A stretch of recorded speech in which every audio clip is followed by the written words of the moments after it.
सोचिए, एक सपना, कॉलेज के बाद की आज़ादी और खुले समंदर में एक ज़बरदस्त एडवेंचर ट्रिप का। लेकिन क्या हो अगर यही सपना एक ऐसे भयानक सपने में बदल जाए जिसकी कोई कल्पना भी नहीं कर सकता।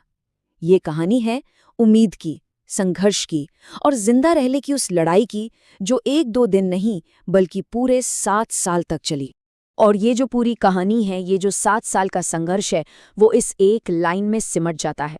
इसे कहा था जिंदा बचे लोगों में से एक, रायन फॉस्टर ने। ये सिर्फ एक कहीं सुनी बात नहीं, बल्कि उन 7 सालों का तजुर्बा है जहां हर एक दिन उम्मीद ही उनका एकमात्र सहारा थी।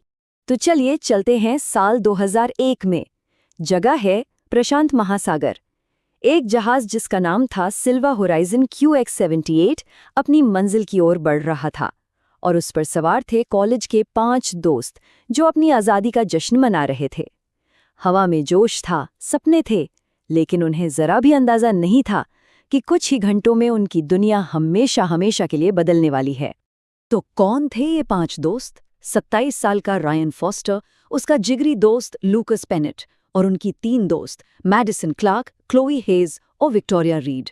कॉलेज अभी अभी खत्म हुआ था और वो दुनिया देखने निकले थे, लेकिन किसे पता था कि किस्मत ने उनके लिए कुछ और ही सोच रखा था।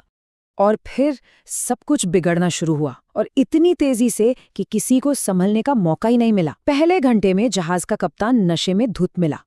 दूसरे घंटे में बढ़ते तूफान के बीच जहाज का इंजन बंद हो गया, और तीसरे घंटे तक तो सिल्वर होराइजन समंदर में समा गया। उन 5 दोस्तों को बस एक छोटी सी लाइफ बोट में अपनी जान बचानी पड़ी। 2 दिन, सोचिए, 2 दिन वो बिना खाने पानी के समंदर में भटकते रहे। दिन में सूरज उन्हें जलाता और रात की ठंडी हवाएं शरीर को जमा देती। आखिरकार उनकी नाव एक अनजान सुनसान टापू के किनारे जा लगी। उन्हें लगा चलो जान बची, लेकिन वो गलत थे। असली जंग तो अब शुरू होने वाली थी। किनारे पर पहुंचते ही उनकी सबसे पहली और सबसे बड़ी चुनौती थी पीने का साफ पानी और खाने का इंतजाम करना। चारों तरफ घना जंगल था और कोई नहीं जानता था कि क्या खाना सुरक्षित है और क्या जहरीला। नारियल का पानी उनके लिए अमृत बन गया, और कच्ची मछली खाना, खैर वो कोई चॉइस नहीं थी, वो मजबूरी थी। और फिर एक दिन, जब उम्मीद लगभग खत्म हो चुकी थी, उन्हें कुछ मिला। एक पुरानी टूटी फूटी नाव जिसमें इंसानी हड्डियां बिखरी पड़ी थी। ये देखकर उनके रोंगटे खड़े हो गए होंगे।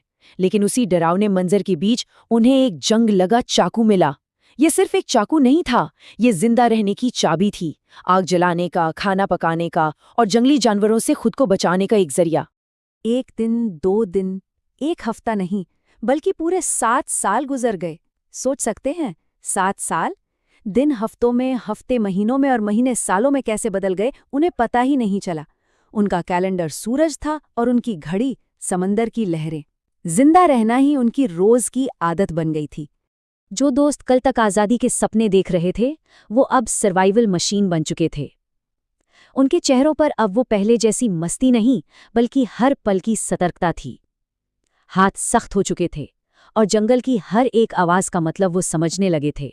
दूसरे साल में वो हुआ जिसका उन्हें हमेशा से डर था। एक भयानक तूफान की रात, एक भारी पेड़ की डाल टूटकर सीधी क्लोए हैस पर आ गिरी।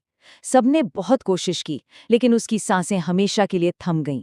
ये पहली बार था जब उन्हें एहसास हुआ कि ये टापू उन्हें छोड़ेगा नहीं, एक-एक करके सबको निगल जाएगा। 5 से अब वो सिर्फ 4 रह गए थे। ये सिर्फ एक गिनती नहीं थी, ये उनके घटते हुए हौसले और बढ़ते हुए दर्द का सबूत थी। क्लोई की मौत ने उन्हें तोड़ दिया था, पर उन्होंने हार नहीं मानी। जिंदा रहने की जंग अभी भी जारी थी। 7 साल गुजर चुके थे। अब रायन ने एक फैसला किया, बस अब और नहीं। अब वो सिर्फ जिंदा नहीं रहेंगे, बल्कि यहाँ से भागने की तैयारी करेंगे। हर दिन उस टापू पर बिताना मौत के मुंह में जाने जैसा था। अब वो आज़ादी के लिए अपना आखिरी दांव लगाने वाले थे। लेकिन कैसे? कोई औजार तो था नहीं। तो उन्होंने वही किया जो इंसान हजारों सालों से करता आया है। पत्थरों से लकड़ी काटी, जंगल की बेलों से मजबूत रस्सियां बनाई और सफर के लिए सूखी मछली और नारियल इकट्ठा किए। 9 महीने, पूरे 9 महीने की जी तोड़ मेहनत के बाद उनकी नाव तैयार हुई।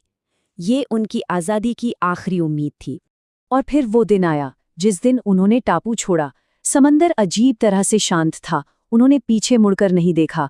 शायद डर था कि हिम्मत टूट जाएगी। 7 साल की कैद पीछे छूट गई थी, लेकिन असली परीक्षा तो अब खुले समंदर में शुरू होने वाली थी। लेकिन समंदर टापू से भी ज्यादा बेरहम निकला। सफर के 12वें दिन लगातार थकान और बीमारी ने लकस की जान ले ली। 13वें दिन एक जबरदस्त तूफान आया और विक्टोरिया को अपने साथ बहा ले गया। उसकी चीखें लहरों में कहीं खो गई। अब नाव पर सिर्फ रायन और मेडिसिन बचे थे। कहानी शुरू हुई थी 5 दोस्तों से। 7 साल और 18 दिनों के बाद समंदर की लहरों पर सिर्फ 2 जिंदा थे। ये संख्या उनके संघर्ष और उसकी भारी कीमत की कहानी कहती है। 18वें दिन जब लग रहा था कि अब सब खत्म, तभी आसमान में एक हेलीकॉप्टर की आवाज गूंजी। बचाव दल ने बेहोश मेडिसिन और रायन को ऊपर खींच लिया। डॉक्टरों ने बाद में बताया कि अगर कुछ घंटे और देर हो जाती तो मेडिसिन नहीं बच पाती। वो बच गए, ये किसी चमत्कार से कम नहीं था। लेकिन क्या इसे जीत कह सकते हैं? 3 दोस्तों की जान, जिंदगी के 7 साल, इतनी बड़ी कीमत चुकाने के बाद मिली इस जिंदगी को क्या वाकई एक जीत माना जा सकता है? ये सवाल हमेशा बना रहेगा।